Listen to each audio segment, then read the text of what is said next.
Տաթևի վանական համալիրում բարեկամներ կա ևս մեկ շատ կարևոր շինություն՝ Տաթևի սյունը։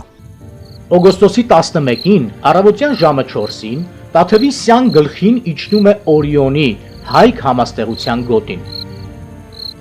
Այդ օրը աստղերն ավարտում են իրենց մեկ լիարժեք պտույտը երկրագնդի շուրջ, որը տևում է 360 օր եւ սկսում են նոր շրջապտույտը։ Արևի բարեկամներ եւ աստղային երկնքի մեկ լիարժեք շրջապտույտների միջև տարբերությունը կազմում է ուղիղ 5 օր եւ 6 ժամ։ Եվ վերջինը, մեր հին հայկական օրացույցը միակն է մարդկության քաղաքակրթության ընթացքում, որը կազմված է 13 ամիսներից, նմանը չկա։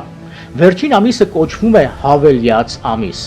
ավելացած ամիս եւ այդ ամիսը բաղկացած է եղել ընդամենը 5 օր եւ 6 ժամից, օգոստոսի 5-ից մինչև օգոստոսի 11-ը։